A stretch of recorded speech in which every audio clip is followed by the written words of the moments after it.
پہلوؤں سے روشنی ڈالی. جو قوانین ہیں اس سلسلے کے, آیا ان پر عمل درآمد ہو رہا ہے, نہیں ہو رہا ہے. مذہبی پہلو سے بھی ہم لوگوں نے روشنی اس پہ ڈالی, سماجی پہلو سے بھی کہ کیا اثرات اس کے ہو سکتے ہیں, ہمارے بچوں پہ کیا اثرات ہو سکتے ہیں. ان تمام موضوعات پر ہم لوگوں نے کوشش کی کہ روشنی ڈالیں. آج انشاءاللہ اس موضوع کو ہم لوگ سمیٹیں گے, اور جناب قیصر عباس جعفری صاحب جو ڈاکٹریٹ کر رہے ہیں تہران یونیورسٹی سے, ان کو ہم لوگوں نے بلایا ہے. آپ کی خدمت میں سلام عرض کرتا ہوں, خوش آمدید کہتا ہوں. السلام ورحمۃ اللہ, شکریہ. ڈاکٹر صاحب آپ یہ بتائیے کہ اس موضوع کو اگر ہم لوگ سمیٹنا چاہیں گے تو ہم لوگوں کو کیا کرنا چاہیے؟ بہرحال ان تمام پہلوؤں سے ہم لوگ روشنی ڈال دی ہم لوگوں نے ہفتے بھر. بسم اللہ الرحمن الرحیم وبہ نستعین انہ خیر ناصر و معین. یہ ایک ایسا موضوع ہے کہ جو انسانی زندگی سے وابستہ ہے, اور انسانی زندگی میں اس کا بہت زیادہ عمل دخل ہے.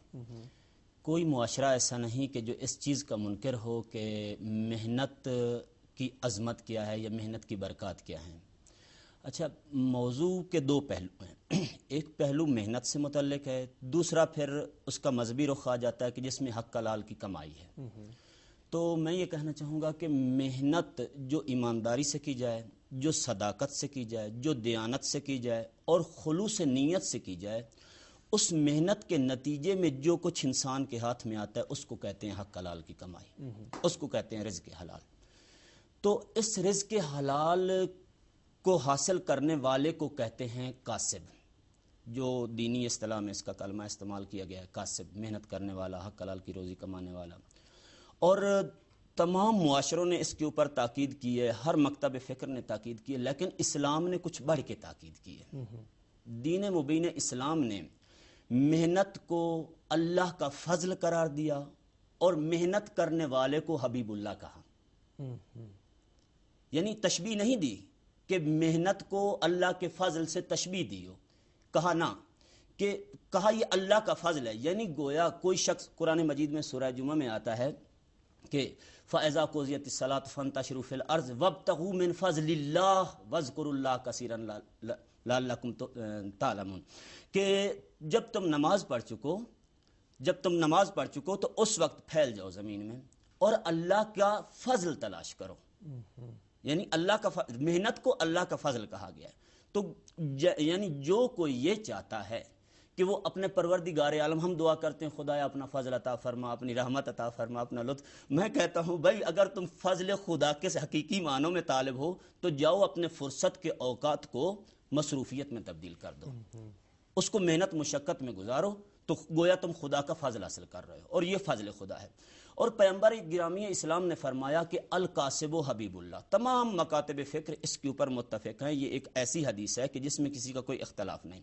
فرمایا کہ جو محنت کرنے والا ہے وہ اللہ تعالیٰ کا دوست ہے, حبیب اللہ ہے. ایک شخص پیغمبر اسلام کی بارگاہ میں حاضر ہوا, سادہ سا آدمی تھا بالکل, یعنی جیسے ہم اپنے معاشرے میں جس کو غریب یا فقیر کہتے ہیں, اس طرز کا آدمی تھا. جب پیغمبر کی مازر میں حاضر ہوا, پیغمبر اپنے اصحاب کی محفل میں بیٹھے ہوئے تشریف فرما تھے, تو ایک مرتبہ پیغمبر کھڑے ہو گئے. رسول اللہ کا کھڑا ہونا تھا, یا اصحاب متوجہ ہوئے کہ کون سی ایسی بڑی شخصیت داخل ہو گئی محفل میں. جب دیکھا تو ایک سادہ سا آدمی جو ہے, غریب سا آدمی جو ہے, وہ سادہ سے لباس میں آ رہا ہے پیغمبر کی بارگاہ میں. پیغمبر نے جیسے اس بندے نے دیکھا کہ پیغمبر میرے احترام میں کھڑے ہو گئے, تو شرمندہ ہو کے ادب کا سر جھکا کے کہتا ہے یا رسول اللہ, مجھے ایسے کی خاطر آپ جیسا رسول جو سرور انبیاء, سید المرسلین, امین اللہ, آپ میرے احترام میں کھڑے ہو گئے. سرکار نے فرمایا نہیں, آپ ایسی بات نہ کرو, تم آگے بڑھو اور اپنے ہاتھ بڑھاؤ, میں آپ کے ہاتھوں کو بوسے دوں. آپ کو معلوم ہے آپ کون ہیں؟ آپ وہ شخص ہیں کہ جس کو خدا نے اپنا دوست کہا ہے. آپ حبیب اللہ ہیں, اور حبیب اللہ کا اتنا مقام ہے کہ میں رسول آگے بڑھوں اور اس کے ہاتھ چوموں. تو پیغمبر گرامی اسلام نے محنت کرنے والے کو اتنی عزت عطا فرمائی. یہی وجہ تھی کہ تمام انبیاء, تمام خدا کے جو اولیاء ہیں اور نیک بندے ہیں خدا کے, جن کو پروردگار عالم نے ہمارے لیے ماڈل اور نمونہ بنایا ہے زندگی گزارنے کے لیے, آپ ان کی لائف کو جب سٹڈی کریں گے, مطالعہ کریں گے, تو آپ دیکھیں گے کوئی وہاں پہ مثلا کھیتی باڑی کر رہا ہے, کوئی وہاں پہ بڑھئی کا کام کر رہا ہے, کوئی وہاں پہ مثلا جو ہے تجارت کا کام کر رہا ہے. ہمارے نبی کی تجارت کیا کرتے تھے. تو سارے کے سارے جو ہیں وہ مصروف ہیں محنت کرنے میں اور حق حلال کی کمائی کو جو ہے, حق حلال کی جو روزی ہے اس کو حاصل کرنے میں. حق حلال کی روزی حاصل کرنا دین کی اصطلاح میں اس قدر اس کے اوپر تاکید کی گئی ہے. فرمایا جو شخص صبح سویرے اٹھتا ہے اور روزی کی تلاش میں نکلتا ہے وہ شخص ایسے ہے جیسے ننگی تلوار کو اپنے ہاتھ میں لیے ایک کافر یا مشرک کے مقابلے میں میدان کارزار میں جا رہا ہو. اتنا ثواب ہے اور اتنا اجر ہے محنت اور حق حلال کی روزی کے پیچھے نکلنا. خیر میں اب یہاں پہ یہ واضح کرتا چلوں کہ محنت جو ہے یہ دو طرح کی ہے. ایک جسمانی محنت ہے اور ایک ذہنی محنت ہے. ہم ان دونوں محنتوں سے انکار نہیں کر سکتے. یہ دونوں محنتیں اپنی اپنی جگہ پہ قابل قبول ہیں اور ان کی اہمیت ہے اور ان کی اہمیت سے ہم منکر نہیں ہیں. جو جسمانی محنت ہے وہ یہی ہے کہ جو ہم اپنی ان آنکھوں سے چشم تماشا سے دیکھتے ہیں ان کو، کہ مثلا کوئی کھیتی باڑی کرتا ہے، کوئی مزدوری کرتا ہے، کوئی کارخانے میں کام کرتا ہے، کوئی دفتر میں کام کرتا ہے. ہاں بعض دفعہ یہ بھی ہوتا ہے کہ ہمارے ہاں سوسائٹی میں جو ہے محنت کا مفہوم فقط محدود رہ گیا ہے مزدور تک. ہم کہتے ہیں کہ محنت فقط یعنی یہ کہ جو ایک مزدور جاتا ہے صبح سویرے ڈیلی ویجز پہ کام کرتا ہے تو یہ محنت کار ہے. ارے ایسا نہیں ہے. محنت میں ہر وہ شخص شامل ہے، چاہے حتیٰ میں کہتا ہوں بادشاہ وقت بھی محنت کرتا ہے، وزیر اعظم بھی محنت کرتا ہے. جو شخص کسی کی جو ریسپانسبلٹی ہے، جو ذمہ داری ہے، جو فرائض ہیں اس کے، جب وہ ان فرائض کو انجام دیتا ہے تو اس کا نام ہے محنت. چاہے وہ دفتر میں بیٹھ کے انجام دے، چاہے وہ کارخانے میں کھڑا ہو کے انجام دے، چاہے وہ کھیتوں میں جا کے انجام دے. تو یہ سارے کے سارے جو شخص بھی اپنے وظیفے یا اپنے فرائض کا انجام دیتا ہے یہ محنت کار ہے. اور محنت کار کو محنت کش کے لیے جو ہے یہ کہا گیا ہے کہ اس کو ایمانداری سے کام کرنا چاہیے، اس کو دیانت داری سے کام کرنا چاہیے. خلوص رسول گرامی اسلام فرماتے خدا رحمت کرے اس شخص پر جو کام کرتا ہے اور اچھے انداز میں کرتا ہے. خدا رحمت کرے اس بندے پر جو کام کرتا ہے اور اچھے. تو محنت کرنا جو ہے یہ بہت بڑی بات ہے، بہت کمال کی بات ہے. واقعاً ایک شخص اپنے آپ کو، میں کہتا ہوں دنیا میں ہمارے پاس ایک ترازو، ایک پیمانہ ہے، ہم اپنے آپ کو آسانی سے پرکھ سکتے ہیں کہ ہم کس لائن میں اور کس شعبے میں، کس گروہ میں شامل ہیں. اگر آپ اپنے آپ کو یہ دیکھنا چاہتے ہیں کہ آپ بروز محشر خدا کے اولیاء میں شامل ہیں تو آپ دنیا میں پیمانہ آپ کے پاس ہے. دیکھ لیجئے کہ آپ اپنے فرصت کے اوقات کو کیسے گزارتے ہیں. اور پھر اگر مثلا جو شخص اپنے فرصت کے اوقات کو ضائع کرتا ہے، فضول وقت گزارتا ہے، اس کو شیطان کا بھائی کہا گیا ہے. یہ بندہ شیطان کا دوست ہے، شیطان کا بھائی. دیکھیے میں آپ سے عرض کروں کہ ہر بندہ اس دنیا میں اپنا اپنا حصہ ملا رہا ہے. یعنی کوئی کچھ کرتا ہے تب بھی وہ حصہ ملا رہا ہے، کچھ نہیں کرتا تب بھی وہ حصہ ملا رہا ہے. تو جب ہم اس دنیا سے چلے جائیں گے تو ہمارا وہ حصہ جو ہم نے اس دنیا میں ڈالا ہے اس کی تاثیر باقی رہ جائے گی. اگر کسی نے مثلا کوئی کام، جیسے مثلا آپ دیکھتے ہیں کہ کوئی نئی چیز ایجاد کر لیتا ہے محنت کر کے، زحمت کر کے، کوئی درخت لگا دیتا ہے اپنی فرصت کے اوقات میں. جب وہ درخت لگاتا ہے بے شک وہ درخت دنیا سے چلا جاتا ہے لیکن وہ درخت دنیا میں باقی رہ جاتا ہے. ٹھیک ہے، اس کے پھل اس سے جو ہے ملتے ہیں، اس کا سایہ ملتا ہے، اس سے آکسیجن ملتی ہے. تو یہ کتنی چیزیں ہیں جو اس درخت کے نتیجے. وہ بندہ دنیا سے چلا گیا لیکن اس کی تاثیر باقی ہے. ایک بندہ کتاب لکھ دیتا ہے فرصت کے اوقات میں، بندہ دنیا سے چلا گیا لیکن آج آپ دیکھتے ہیں شیخ کلینی کی کتابیں آج بھی ہمارے پاس، آغا مفید کی کتابیں آج بھی ہمارے پاس، آج تک دنیا مستفید ہو رہی ہے کلینی اور مفید اور ان بزرگوں کے قلم سے. تو عرض کرنے کا مطلب یہ ہے کہ جو کوئی بھی ہے اپنا حصہ ملا، اور جو کوئی اپنے اوقات کو، فرصت کے اوقات کو ضائع کرتا ہے گویا وہ بھی لوگوں کو درس دے رہا ہے. یعنی ہر شخص جو ہے یہاں پہ ایک ٹیچر کی مانند ہے، ایک معلم کی مانند ہے، اور جونیئرز جو اس کے ہیں، اس کے چھوٹے جو ہیں وہ اس سے درس لے رہے ہیں، اس سے سیکھ رہے ہیں. کوئی جس انداز میں لائف گزارتا ہے یعنی بے شک اس کو معلوم ہو نہ ہو اس کے مقلدین ضرور ہوتے ہیں. اور یہی وجہ ہے کہ فرمایا گیا کہ تم اپنے آپ کو اچھائی میں جو ہے آگے بڑھاؤ اور اچھائی میں پیش رفت کرو تاکہ جو لوگ تمہاری تقلید کریں وہ بھی اچھائی پہ. کیوں کہا گیا ہے کہ مثلا جو ہے قرآن مقدس میں آیا ہے کہ جو کوئی کسی ایک شخص کو زندہ کرتا ہے وہ ایسے ہے گویا انسانیت کو زندہ کرتا ہے، جو کسی ایک کو قتل کرتا ہے وہ ایسے ہے جیسے انسانیت کو قتل. پوچھا گیا معصوم سے کہ مولا قتل کرنے اور زندہ کرنا، چلے زندہ قتل کرنا تو معلوم ہے کسی کو شمشیر سے یا اس سے قتل، تو زندہ کرنے. فرمایا اس قتل اور زندہ کرنے سے مراد یہ نہیں ہے. اس قتل اور زندہ کرنے سے مراد یہ ہے کہ جو کوئی کسی شخص کو ایک اچھائی کی طرف، نیکی کی طرف، بھلائی کی طرف اور خدا کی راہ پہ لگا دیتا ہے، گویا اس کو زندہ کرنے کے مترادف ہے. اور جو کوئی کسی کو نیکی سے ہٹا کے برائی کی طرف اور غلط رستے پہ لگا دیتا ہے، گویا اس کو قتل کرنے کے مترادف ہے. بہت بہت شکریہ ڈاکٹر صاحب. انشاءاللہ موضوع انشاءاللہ آگے بڑھائیں گے.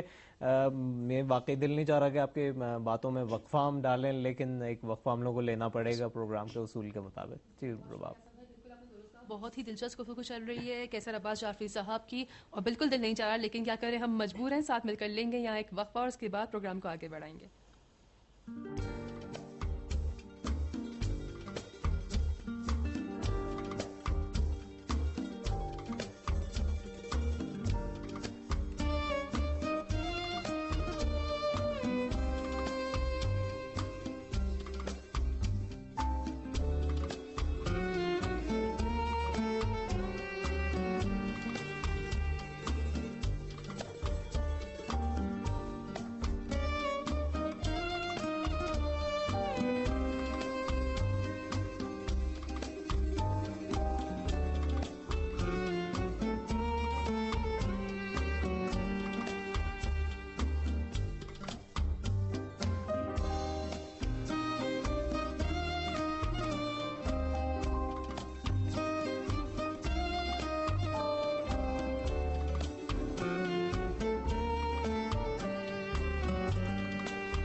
جی ناظر، آپ دیکھ رہے ہیں پروگرام نسیم زندگی، اور ہم واپس لوٹیں گے حسن بھائی کی طرف تاکہ وہ اپنی بہترین گفتگو کو جاری رکھ سکیں. جی حسن بھائی. بہت بہت شکریہ.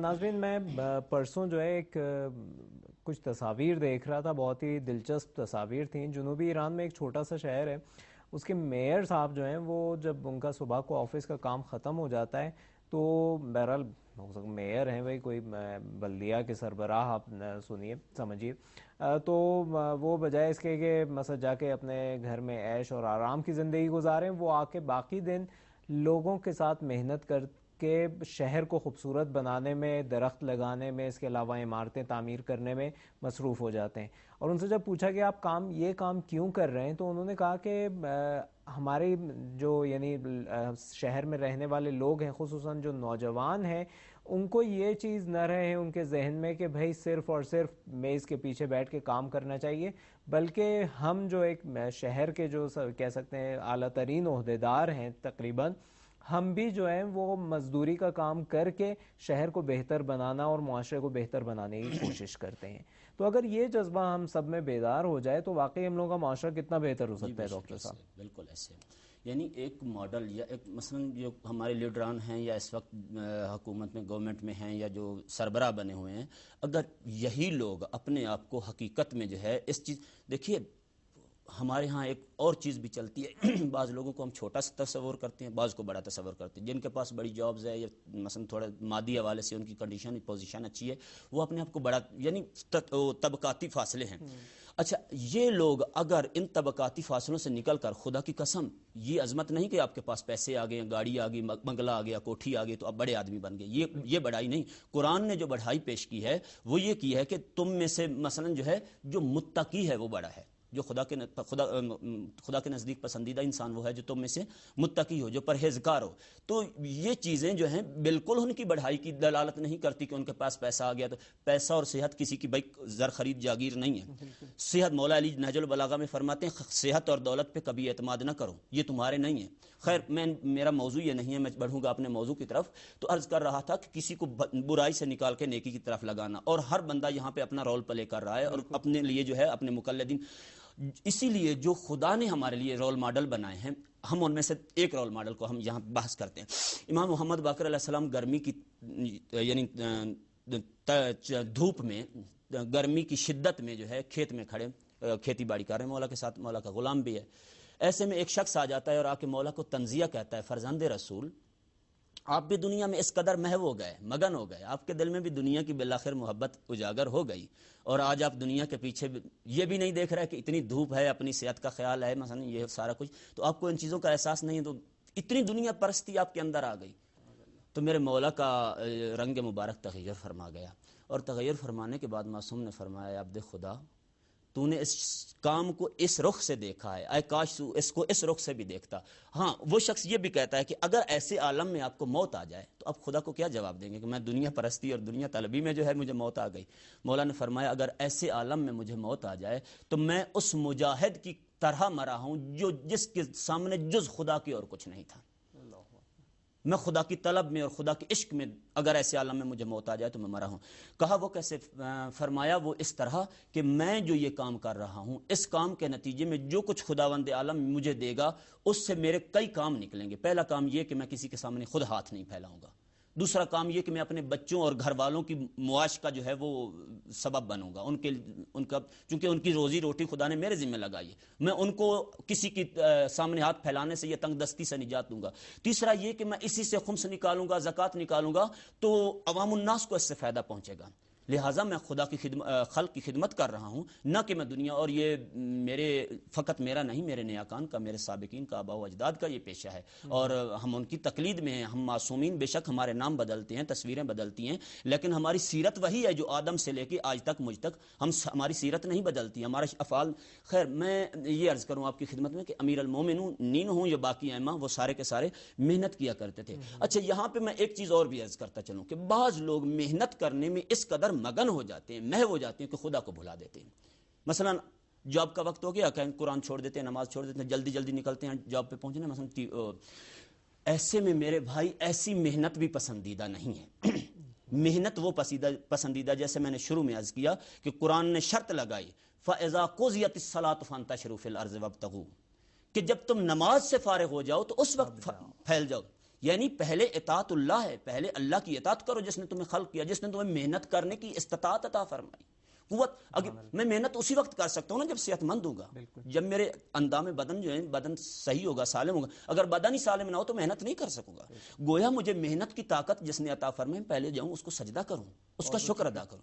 اس کو شکر ادا کرنے کے بعد امام صادق علیہ السلام کے پاس ایک بندہ آ گیا، اس نے آ کے کہا یا مولا میرے لیے استخارہ کر دیجئے کہ میں مزدوری تجارت پہ جا رہا ہوں۔ امام نے استخارہ فرمایا اور اس نے جو ہے اس میں آیا کہ تجارت تیرے لیے منع ہے۔ امام نے فرمایا تجارت پہ نہ جاؤ، تمہارے لیے سفر خیر کا سفر نہیں۔ وہ چلا گیا، بہت نفع آیا اس کو، بہت فائدہ ملا، واپس آیا معصوم کی بارگاہ میں گیا، کہتا یا مولا آپ نے تو فرمایا تھا کہ تجارت میرے لیے مفید نہیں ہے، دیکھیے میں گیا ہوں تجارت کے سفر، اتنا نفع آیا، یہ وہ سارا کچھ۔ تو اس وقت امام نے اس کی طرف دیکھ کے فرمایا دیکھو تو فلاں منزل پہ قیام کیا تم نے، تھکے ہوئے تھے؟ کہا مولا ہاں بالکل ایسے۔ مولا نے فرمایا تھکے ہوئے تھے؟ اس نے کہا تھکا ہوا تھا۔ مولا نے فرمایا تیری صبح کی نماز قضا ہو گئی؟ اس نے کہا مولا قضا ہو گئی۔ امام نے فرمایا رب کعبہ کی قسم، تیرے پاس جتنی دولت ہے تو بروز محشر اس ساری دولت کو ایک پلڑے میں ڈال دے گا، اور تیری یہ جو ایک نماز قضا ہو گئی ہے اس کو ایک پلڑے میں ڈال دے گا، تیرا یہ خسارہ اس کمائی سے کئی گنا زیادہ نکلے گا۔ بہت بہت شکریہ، بہت بہت شکریہ۔ انشاءاللہ موضوع آگے بڑھائیں گے، بہت ہی یعنی اہم نکات کی جانب آپ اشارہ کر رہے ہیں، اور اتنے اچھے انداز میں یعنی بالکل کلیئر ہو گیا ہے یقیناً ہمارے ناظرین کے لیے بھی۔ چلتے ہیں ابھی اپنے رباب بہن کے پاس، پھر انشاءاللہ آخری ایک حصہ اور ہم لوگوں کے پاس رہے گا۔ بہت شکریہ حسن بھائی، جی ہاں کوئی شک نہیں، بہت ہی اچھی گفتگو چل رہی ہے، لیکن ناظرین میں آپ کو لے چلوں گی ایل سی ڈی کی طرف۔ اور اگر آپ کے پیٹ میں درد ہے، اکثر ایسا ہوتا ہے ہم کچھ نہ کچھ کھا لیتے ہیں، اور خاص طور پہ چھوٹے بچے جو ہے وہ پیٹ کے درد میں اکثر مبتلا رہتے ہیں، تو میں آپ کو جلدی سے کچھ نکات بتاتی ہوں، ان پر عمل کرنے سے جو ہے پیٹ کا درد دور ہو جائے گا۔ آپ نے کیا کرنا ہے کہ پیٹ میں یا معدے میں درد ہو رہا ہے کھانے کے بعد، تو آپ نے فوراً ایک سیب کھا لینا ہے، آپ کا پیٹ کا درد صحیح ہو جائے گا۔ لیکن چھوٹے بچوں کو آپ کدوکش کیا ہوا جو ہے وہ سیب دیں تاکہ جلدی ہضم ہو جائے اور جلدی پیٹ کا درد دور ہو جائے۔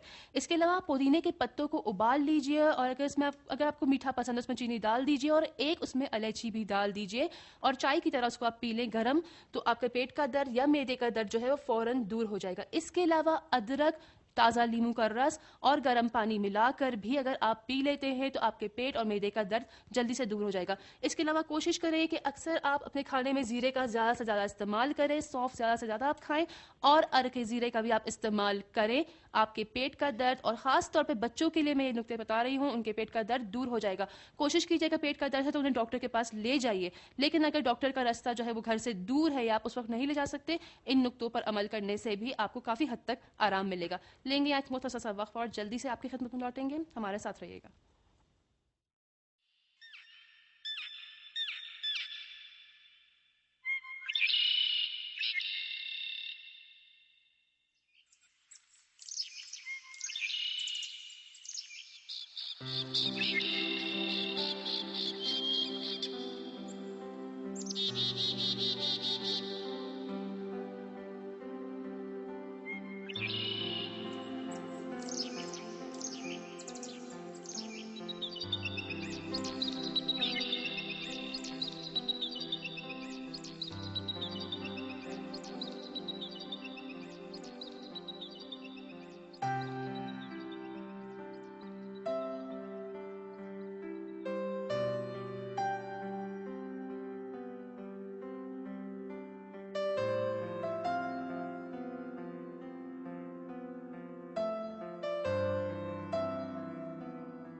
جی ناظرین خوش آمدید. تو میں وقت کو ضائع کیے بغیر لوٹوں گی حسن بھائی کی طرف. جی حسن بھائی. بہت بہت شکریہ ڈاکٹر صاحب. 1.5 منٹ کا بس ٹائم ہے ہم لوگ کے پاس. بس نتیجے میں یہ کہنا چاہوں گا کہ محنت سے ہم اپنے معاشرے کو اس زبوں حالی سے نکال کر پیش رفت اور ترقی کی طرف لے جا سکتے ہیں.